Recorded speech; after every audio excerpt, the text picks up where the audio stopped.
പ്രീസ് the Lord. യോഹന്നാൻ എഴുതിയ സുവിശേഷം 3-ാം അധ്യായം. പരീശന്മാരുടെ കൂട്ടത്തിൽ യഹൂദന്മാരുടെ ഒരു പ്രമാണിയായി നിക്കോദമോസ് എന്നു പേരുള്ള ഒരു മനുഷ്യൻ ഉണ്ടായിരുന്നു. അവൻ രാത്രിയിൽ യേശുവിൻ്റെ അടുക്കൽ വന്ന് അവനോട്, റബ്ബി, നീ ദൈവത്തിൻ്റെ അടുക്കൽ നിന്ന് ഉപദേഷ്ടാവായി വന്നിരിക്കുന്നു എന്ന് ഞങ്ങൾ അറിയുന്നു. ദൈവം തന്നോടുകൂടെ ഇല്ലെങ്കിൽ നീ ചെയ്യുന്ന ഈ അടയാളങ്ങളെ ചെയ്യുവാൻ ആർക്കും കഴിയുകയില്ല എന്ന് പറഞ്ഞു. യേശു അവനോട്, ആമേൻ ആമേൻ, ഞാൻ നിന്നോട് പറയുന്നു, പുതുതായി ജനിച്ചില്ല എങ്കിൽ ദൈവരാജ്യം കാണുവാൻ ആർക്കും കഴിയുകയില്ല എന്നുത്തരം പറഞ്ഞു.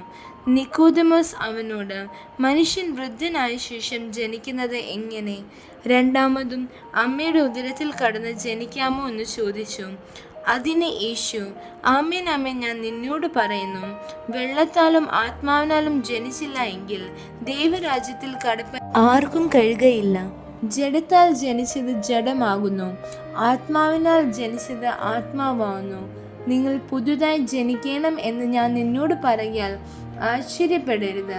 കാറ്റ് ഇഷ്ടമുള്ളിടത്ത് ഊതുന്നു, അതിൻ്റെ ശബ്ദം നീ കേൾക്കുന്നു, എങ്കിലും അത് എവിടെ നിന്ന് വരുന്നു എന്നും എവിടേക്ക് പോകുന്നു എന്നും അറിയുന്നില്ല. ആത്മാവിനാൽ ജനിച്ചവൻ എല്ലാം അതുപോലെ ആകുന്നു എന്ന് ഉത്തരം പറഞ്ഞു. നിക്കോദമോസ് അവനോട്, ഇത് എങ്ങനെ സംഭവിക്കും എന്ന് ചോദിച്ചു.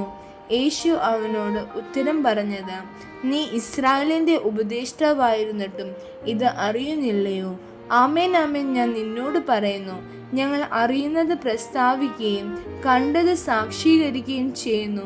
ഞങ്ങളുടെ സാക്ഷ്യം നിങ്ങൾ കൈക്കൊള്ളുന്നില്ല താനും. ഭൂമിയിലുള്ളത് നിങ്ങളോട് പറഞ്ഞിട്ട് നിങ്ങൾ വിശ്വസിക്കുന്നില്ലെങ്കിൽ സ്വർഗത്തിലുള്ളത് നിങ്ങളോട് പറഞ്ഞാൽ എങ്ങനെ വിശ്വസിക്കും? സ്വർഗത്തിൽ നിന്ന് ഇറങ്ങി വന്നവനായി സ്വർഗത്തിൽ ഇരിക്കുന്നവനായ മനുഷ്യപുത്രനല്ലാതെ ആരും സ്വർഗത്തിൽ കയറിയിട്ടില്ല. മോശ മരുഭൂമിയിൽ സർപ്പത്തെ ഉയർത്തിയതുപോലെ മനുഷ്യപുത്രനെയും ഉയർത്തേണ്ടതാകുന്നു. അവനിൽ വിശ്വസിക്കുന്ന ഏവനും നിത്യജീവൻ പ്രാപിക്കേണ്ടതിന് തന്നെ. തൻ്റെ ഏകജാതനായ പുത്രനിൽ വിശ്വസിക്കുന്ന ഏവനും നശിച്ചു പോകാതെ നിത്യജീവൻ പ്രാപിക്കേണ്ടതിന് ദൈവം അവനെ നൽകുവാൻ തക്കവണ്ണം ലോകത്തെ സ്നേഹിച്ചു. ദൈവം തൻ്റെ പുത്രനെ ലോകത്തിൽ അയച്ചത് ലോകത്തെ വിധിപ്പാനല്ല, ലോകം അവനാൽ രക്ഷിക്കപ്പെടുവാനത്രേ. അവനിൽ വിശ്വസിക്കുന്നവന് ന്യായവിധിയില്ല.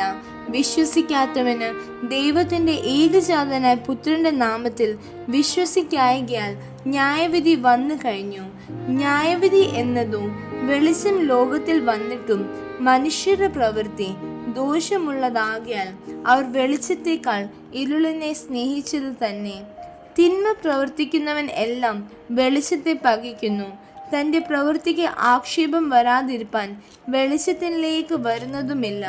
സത്യം പ്രവർത്തിക്കുന്നവനോ തൻ്റെ പ്രവൃത്തി ദൈവത്തിൽ ചെയ്തിരിക്കാൽ അത് വെളിപ്പെടേണ്ടതിന് വെളിച്ചത്തെങ്കിലേക്ക് വരുന്നു. അതിൻ്റെ ശേഷം യേശു ശിഷ്യന്മാരുമായി യഹൂദ്യ ദേശത്തു വന്ന് അവരോട് കൂടെ സ്നാനം കഴിപ്പിച്ചു കൊണ്ടിരുന്നു. യോഹന്നാനും ശലേമിന് അരികത്ത് ഐനോനിൽ സ്നാനം കഴിപ്പിച്ചു കൊണ്ടിരുന്നു. അവിടെ വളരെ വെള്ളമുണ്ടായിരുന്നു. ആളുകൾ വന്ന് സ്നാനമേറ്റു.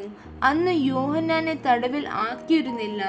യോഹന്നാന്റെ ശിഷ്യന്മാരിൽ ചിലർക്ക് ഒരു യഹൂദനുമായി ശുദ്ധീകരണത്തെക്കുറിച്ച് ഒരു വാദമുണ്ടായി.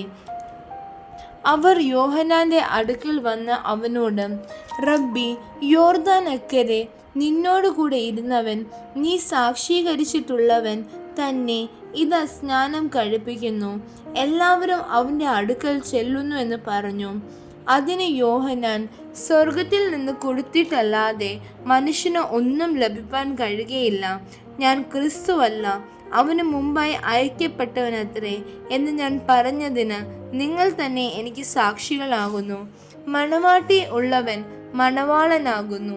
മണവാളന്റെ സ്നേഹിതനോ നിന്ന് മണവാളന്റെ സ്വരം കേട്ടിട്ട് അത്യന്തം സന്തോഷിക്കുന്നു. ഈ എൻ്റെ സന്തോഷം പൂർത്തിയായിരിക്കുന്നു. അവൻ വളരേണം, ഞാനോ കുറയണം എന്ന് ഉത്തരം പറഞ്ഞു. മേലിൽ നിന്ന് വരുന്നവൻ എല്ലാവർക്കും മീതിയുള്ളവൻ, ഭൂമിയിൽ നിന്നുള്ളവൻ ഭൗമികനാകുന്നു, ഭൗമികമായത് സംസാരിക്കുന്നു. സ്വർഗത്തിൽ നിന്ന് വരുന്നവൻ എല്ലാവർക്കും മീതിയുള്ളവനായി താൻ കാണുകയും കേൾക്കുകയും ചെയ്തത് സാക്ഷീകരിക്കുന്നു. അവൻ്റെ സാക്ഷ്യം ആരും കൈക്കൊള്ളുന്നില്ല. അവൻ്റെ സാക്ഷ്യം കൈക്കൊള്ളുന്നവൻ ദൈവം സത്യവാൻ എന്നുള്ളതിന് മുദ്രയിടുന്നു. ദൈവം അയച്ചവൻ ദൈവത്തിൻ്റെ വചനം പ്രസ്താവിക്കുന്നു. അവൻ ആത്മാവിനെ അളവ് കൂടാതെയല്ലോ കൊടുക്കുന്നത്.